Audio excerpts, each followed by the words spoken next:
I'm Jay Leeming, and this is the Crane Bag Podcast, like a coyote howl shuddering the blossoms of the orange trees. Today we're going to put on our boots and walk deeper into the 4,000-year-old story of Gilgamesh.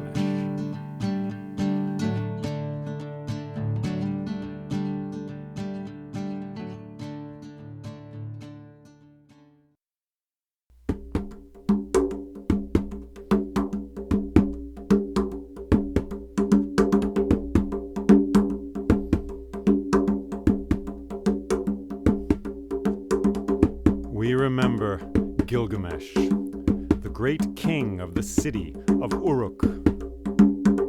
We remember his strength. We remember his cruelty. We remember how he oppressed the people so that they cried out to the gods, and how Aruru, the goddess of creation, created Enkidu, the wild man. 2/3 an animal and 1/3 a man he was. We remember how he set free the animals from the traps the hunters set to catch them. How no hunter could catch anything in the territories of Enkidu. We remember how one hunter went to the city of Uruk and spoke with Gilgamesh, and upon his advice went back to the wilderness with Shamhat, a priestess from the Temple of Love. We remember how she sang to Enkidu and how he sang back, and how their voices became one song. We remember that after that moment, the animals rejected Enkidu, for he was no longer one of them. We remember how Enkidu and Shamhat went to the city of Uruk, and how Enkidu fought Gilgamesh there, and they fought long and hard until they became good friends. Now we see that city of Uruk, with its high towers, its streets filled with people speaking hundreds of languages. We see the palace of that city, decorated with turquoise and with rare stones, gleaming in many colors. We imagine one particular room in that palace, a room filled with maps of the world. We see Enkidu in that room pacing back and forth. The animal man, the beast man, pacing back and forth in a room filled with maps. And now, Gilgamesh comes to the door, and now he opens it, and now they begin to speak. And Enkidu said, "Gilgamesh, the cry of sorrow sticks in my throat. I am oppressed by idleness. These doors, these rooms, these walls, this palace, this city is very fine, but I was made for greater things. I was made for the wild, the wide open spaces, the wind and the thunder and the crackle of grass and the sound of wind far off blowing through the trees. I was made for the wildernesses of this world, those wild places. I am cooped up here in this place." And Gilgamesh spoke, and he said, "Enkidu, I feel as you do, for I too was made for greater things. I was made to do great deeds, to have my name carved on a stone to last for all time. I have not yet accomplished these things. And there is evil in the world, Enkidu, evil in the form of Humbaba, the guardian of the great cedar forest. You and I must go there. We must kill Humbaba and cut down those trees and bring them to Uruk, so this city may be made magnificent, as beautiful as a star fallen from the night sky." "Gilgamesh, what are you saying?" said Enkidu. "You don't know that forest like I do. That wild forest is 10,000 leagues in every direction. Anyone who enters that forest is changed permanently. To enter that forest is to be entered by that forest as well. It gets into your blood. You will not be the same once you enter that forest. And Humbaba, he is not a man. He is more than an animal. He is more like a god. His gaze, the gaze of his eyes, is death itself, and his breath is fire. He was put there to be a guardian of that forest. He is not to be killed. He is a sacred and holy being. Already you are afraid, said Gilgamesh. Here in this fine palace you are afraid. No, Enkidu, I must do great things. I will do this thing. We must go to that forest and accomplish this. Gilgamesh, said Enkidu, if you are truly set on this, if it is your heart's desire to do an act such as this, you must speak with Shamash, for that forest is his territory. So that day, Gilgamesh left the palace, and he walked out into the desert, carrying 2 goats, a white goat and a brown goat. The sun was setting, and he arrived at a hill of sand. And he killed those 2 goats there and let their blood fall into the earth. And Gilgamesh raised his arms to the sky above, and he spoke and said, Shamash, God of the sun, I call for your aid. I seek your help. I wish to do a great quest. I wish to accomplish a great thing, and that is to kill Humbaba, the guardian of the forest, and bring back those cedar trees to the city of Uruk, so that city may be magnificent before the sun, beneath this wide, beautiful sky. I ask for your aid. There was no answer. Far off at the edge of the sky, the sun was going down in a tumult of pink and orange and purple light. Gilgamesh raised his arms to the sky once more, and he wept, and his tears fell into the sand. And he said, Shamash, why did you give me this desire if you did not give me the means to satisfy it? Please, Shamash, I was born for greater things. I wish to do much in this world. I wish to grow. I wish to become something more than I am. Please, Shamash, I ask for your help. And far off, Shamash took 13 winds of power and hid them in caves in the high mountains. A toxic snarling wind, a winter wind, a freezing icicle wind, a wind of boiling vapor, a scorpion wind, a shattered diamond wind, 13 kinds of powerful winds, and he stored them all away, preparing them for Gilgamesh.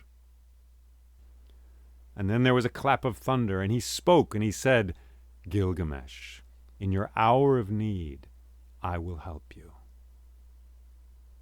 And the thunder boomed one more time. And Gilgamesh turned from that sandy hill, leaving the dead goats there with their blood trickling down into the earth. And he turned towards the city of Uruk, its towers illuminated by the last light of the setting sun in purple and orange light.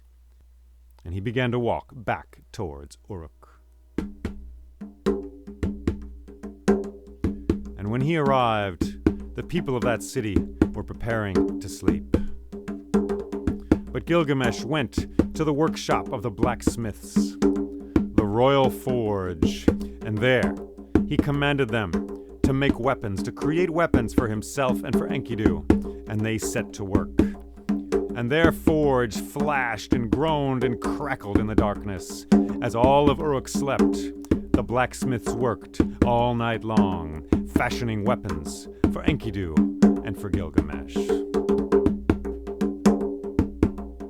And the next day, Gilgamesh went to the elders of that city, and he spoke to them, and he said, I wish to go to the cedar forest, to kill Humbaba, the guardian of that forest, and bring back its trees, so this city may be made magnificent and beautiful beneath the stars of the night sky. And they said, Gilgamesh, don't go. It is too dangerous. Too dangerous a task this is. Humbaba was not meant to be killed. No, stay here where it is safe. And Gilgamesh said, You are afraid? Here you are afraid? Should I just rot in this palace? Should I spend my days in this fine city, living out my life? No, I wish to grow. I wish to become more than I am right now. So, I will accomplish this task. And then Gilgamesh and Enkidu went to Nin Sun, the goddess, who is Gilgamesh's mother. They went to her temple, and Gilgamesh spoke to her and told her his desire. And she listened silently. And then she walked up the spiral stairs of her temple to the roof. She lit the sacred incense, and she raised her arms to the sky above. And she said, Shamash, why did you give my son a restless heart? Shamash, God of the sun, why did you give my son such a restless heart? But if you have put this desire into him, please help him to satisfy this desire. Help him to accomplish what he wishes to accomplish. Please protect him and his dear friend Enkidu, for they are making a long journey. They go to fight a strange battle. And she prayed to Shamash, and the incense rose, trickling up into the sky, as her voice rose as well. And then she extinguished the incense and walked down the spiraling stairs. And she went and she took a green necklace. It seemed to be made of green fire. And she put it around Enkidu's neck. And she said, Enkidu, you are not the child of my body, but I accept you as my foster son. Please protect Gilgamesh and be protected by him in return. You both go to make a long journey and fight a strange battle. Care for each other. Come back safe. I give you my blessing. And a few days later, all was prepared. And the blacksmiths brought their weapons. A great bow called the Bow of Anshan. A great axe called the Might of Heroes. And shouldering these weapons and taking up their burdens, Enkidu and Gilgamesh went to the gates of the city. And there they found all the elders of that city. And they showered flowers upon them, and they spoke and said, We see now that this task is blessed by the gods, so we smile upon this task also. You have our blessing. May you both return safely to Uruk and in glory. And some say that Shamhat was there, and she kissed Enkidu goodbye. And then Gilgamesh commanded the gates of the city to open, and he and Enkidu walked out into the desert.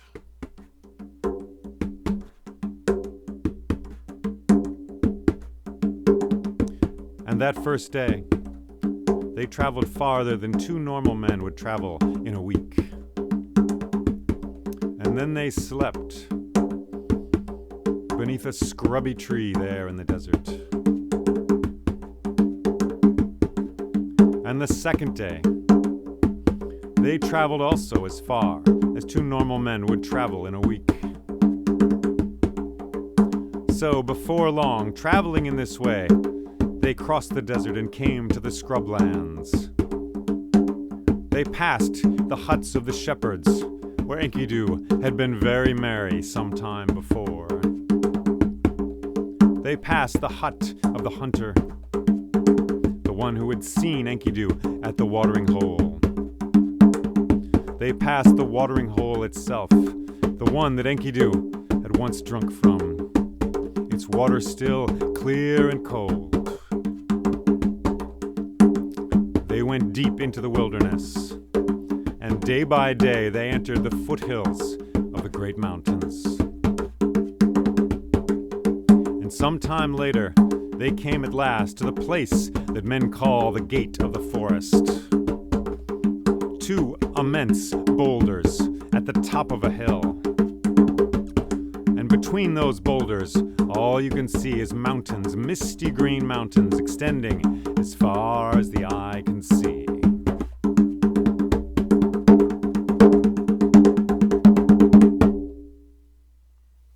And they looked, and a hush fell upon their hearts, for it was a grand and magnificent sight. Nothing but green mountains as far as the eye could see. Mist and fog, far off the cries of a few birds. And Enkidu stepped forward, and as he looked, he touched one of the boulders, and a cold blue trickle of fear went from that boulder into his heart. And he said, Gilgamesh, we should not enter here. This is a sacred place, a holy place. We should not bother it with our small desires. And Gilgamesh said, Enkidu, this is indeed a holy place, a sacred place, but the desires in our hearts are holy and sacred as well. We must honor them. Not to honor them would be wrong. It would be to fail at who we are. No, my friend, you are powerful, so am I. We are strong. We know much about this world. We will go forward. We will protect each other. All shall be well. So Enkidu was heartened by these words, and the two of them stepped between those boulders, and they entered the forest.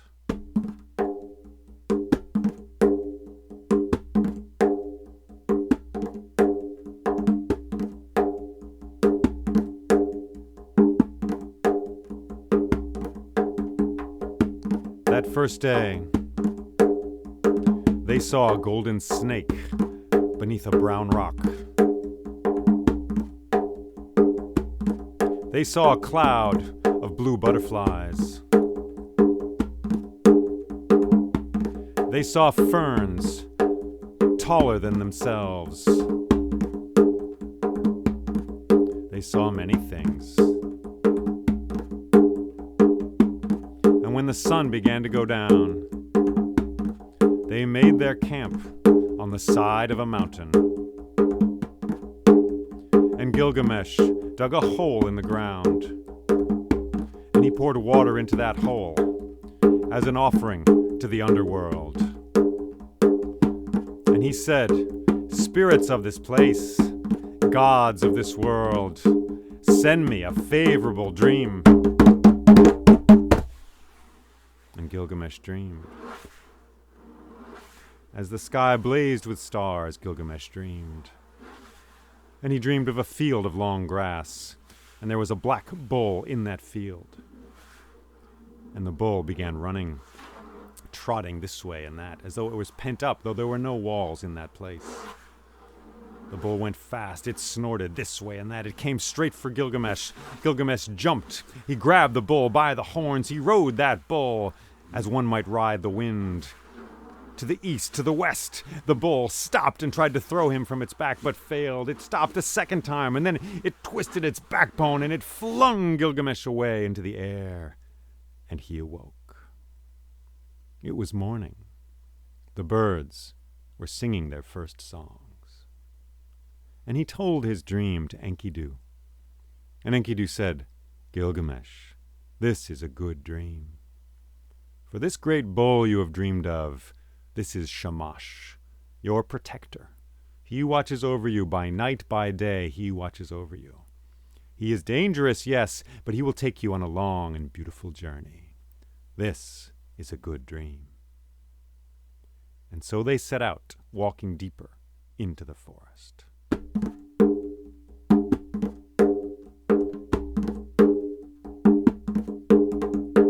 The second day, they heard the murmuring buzz of bees.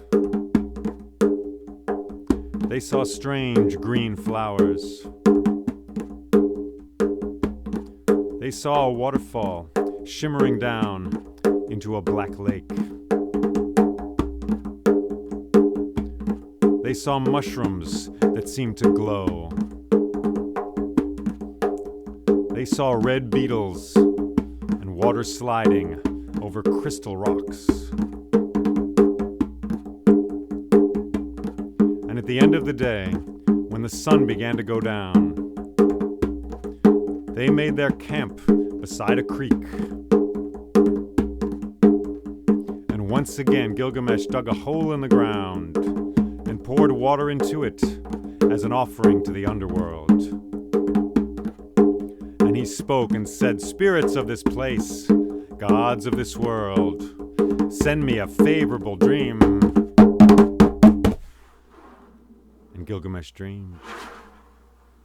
As the stars blazed in the night sky, Gilgamesh dreamed. And this time he dreamed of a great mountain towering above him. He walked towards it. It was dark like thunder. It was huge. And then something cracked in the top of the mountain, and he saw light in that mountain. He saw fire spilling out of the top of that mountain, fire tumbling down onto his head. He was afraid it would fall, it would crush him, and then he awoke. It was morning. The birds were singing their first songs. And he told Enkidu his dream. And Enkidu said, "Gilgamesh, this is a good dream. For this great mountain is Shamash as well. He appears as a bull, he appears as a mountain. He is your protector. He is with you in sleep and in waking. He is there. He protects you. He will take you on a long journey to fight a strange battle. This is a good dream. And so they set out deeper into the forest.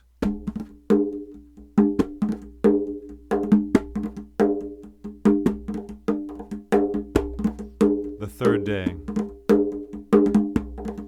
they heard monkeys chattering in the trees. They saw 2 white snakes beneath a log crusted with lichen and moss. They saw boulders covered in lichen that had taken 1,000 years to grow there. They heard the cries of strange birds in the mist-filled canyons of that forest. And towards sundown, they came to the largest trees either of them had ever seen. Gigantic cedar trees. It would take 20 people to surround one of these trees. And as the sun went down, they made their camp between a boulder and one of these trees. And as before, Gilgamesh dug a hole in the ground and poured water into it as an offering to the underworld. And then he spoke and said, "Spirits of this place, gods of this world, send me a favorable dream." And Gilgamesh dreamed. And he dreamed of a field of long grass, and there was crackling light far off. It was night. Thunder and lightning crackled at the edge of the sky. And then the wind came. A wind from far off. It ruffled his hair. It blew him from the east. It blew from the west. It began to push against him, to topple him like a strange wild animal that could not be seen. And then that wind lifted him up off the ground and up into the sky. He was hurled into the darkness between the stars. The earth was a small bowl far below him, and he awoke. It was morning. The birds were singing their first songs. And he told Enkidu his dream. And Enkidu said, "Gilgamesh, this is a good dream. Shamash has appeared to you yet again. For he is a god and he can change his shape. He can be a bull, a mountain. He can be a great storm in a field. He is your protector. He is with you by day and by night. This is a good dream." And Gilgamesh looked at him and said simply, "Let us begin." And he picked up an axe, and he went to that huge cedar tree. And he looked far up the bark of that tree. He could see tiny yellow ladybugs on the side of that tree. High up its branches were like trees themselves. There were birds singing in those branches. And then high above, the tree vanished up into the sky. It seemed he could not see the top of this tree. It was like a universe itself, an entire cosmos. And then he took a deep breath, and he swung that axe back, and he gave one mighty chop at that tree, and bark flew from the side of that tree, and he swung it back a second time, and wham, he hit that tree, and chips of wood fell to the ground, and a third time he swung the axe back, and bam, he hit it a third time, and sap began to trickle from the wound in the bark. And Enkidu stepped forward, and he touched the side of that tree, and he said simply, "Gilgamesh, what have you done?" But there was no answer. And then he turned, and he saw Gilgamesh was flat out on the forest floor, sound asleep, in a deep blue trance. Enkidu went to him and said, "Gilgamesh, wake up! Wake up, Gilgamesh!" But Gilgamesh did not wake up. Gilgamesh did not wake up.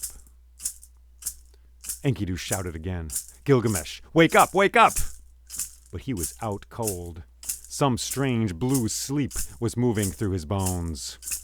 And then far off, Enkidu heard it, like a thunderclap, a deep booming sound from the middle of the forest.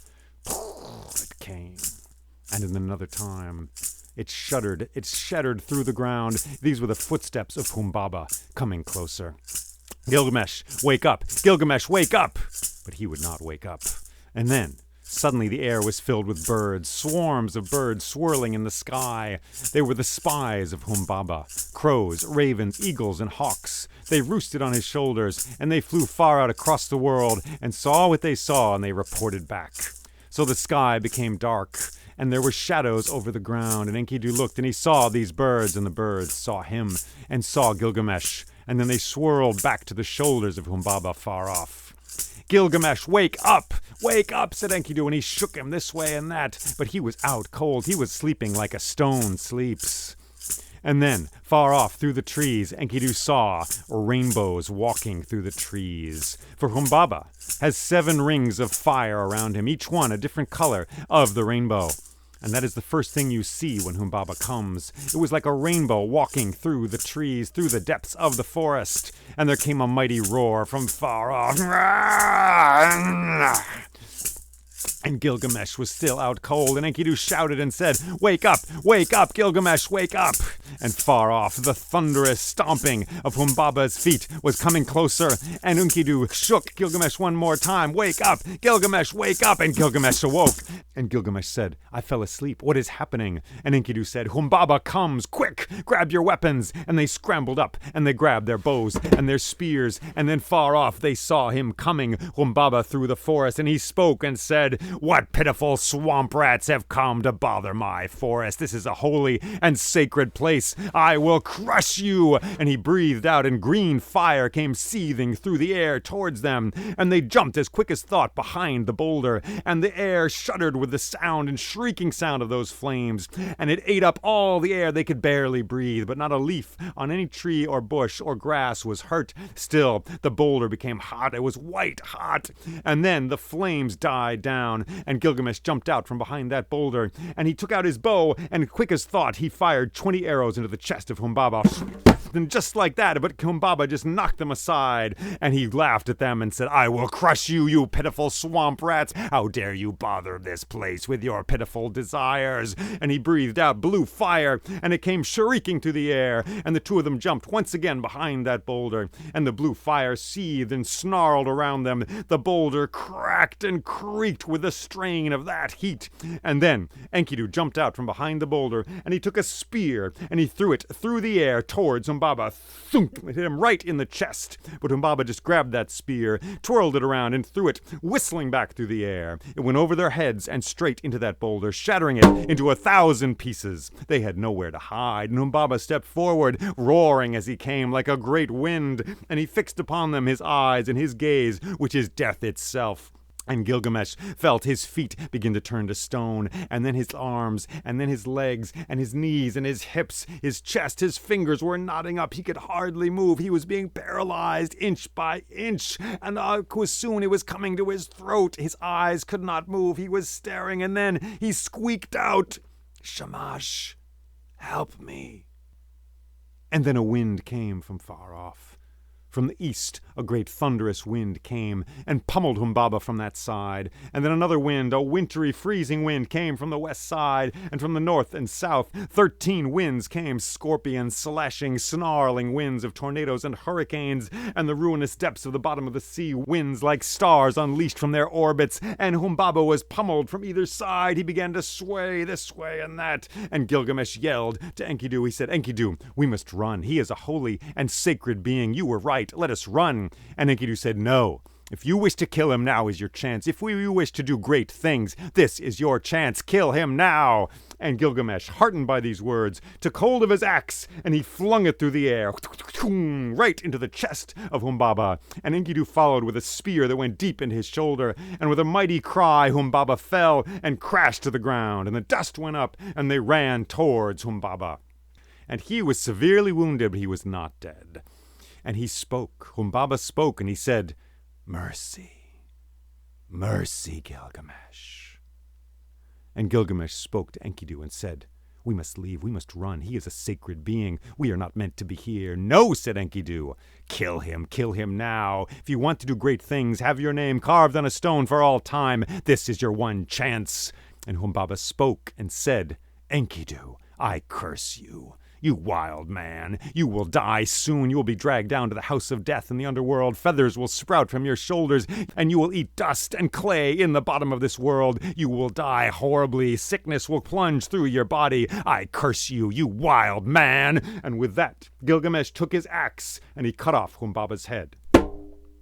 And the 7 rings of his power flashed out to the edge of the universe, and they sparkled and went out. And Enlil, the god of creation, in a cloud of ash at the top of the sky, he looked down and he saw what had happened.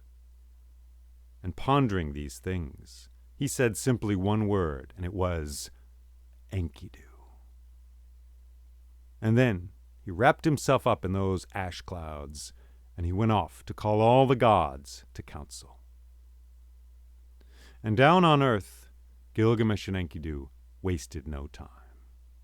They went to that cedar tree, the one that had first felt the bite of Gilgamesh's axe, and they began to hack at that tree. They worked hard, but still the day passed, and that tree was not fallen. It was not defeated. So they worked for a second day, biting at that tree with their tools, biting and gnawing at that tree. Finally, 10 days later, that mighty tree crashed to the ground, taking many other trees with it. And the sound of that tree crashing down rippled out to all the corners of the universe, and every plant and animal and microbe and being in the universe felt it. And for a moment, the candle of life at the heart of each thing flickered, and then it burned straight once more. So they hacked at that tree for many days, and then they dragged it down to the Tigris River, and they built a great raft there. And they loaded this tree onto that raft, and they began to float down the river. And far off in the city of Uruk, people were wondering. They were thinking, they're not coming back. They have been defeated. Gilgamesh and Enkidu have been defeated by the great Humbaba. He is a god after all. He cannot be killed. It was wrong for them to go to that sacred place and try to cut those trees. But there was a watchman in Uruk, in a high tower. He sat there every day, looking far out across the world. And one day, he looked far down the Tigris River, and he saw a strange boat coming down that river. And he looked closely with his sharp eyes, and he saw that it was not exactly a strange boat. It was a raft with the largest tree he had ever seen upon it. And there were 2 figures on that tree, and one was Gilgamesh, and one was Enkidu. And he gave a great cry, and the people of Uruk heard that cry, and they rushed to the harbor of the city of Uruk. And there, amid cheers and shouts and songs, finally, the raft arrived, and Gilgamesh and Enkidu stepped on the dock and were welcomed by the people. And the carpenters and craftspeople of Uruk saw that great tree, and their minds filled with visions of chairs and tables and great houses with hundreds of rooms, of statues and gates and beautiful things to fill the city of Uruk. So Gilgamesh and Enkidu went to the palace, and there they slept the sleep of heroes.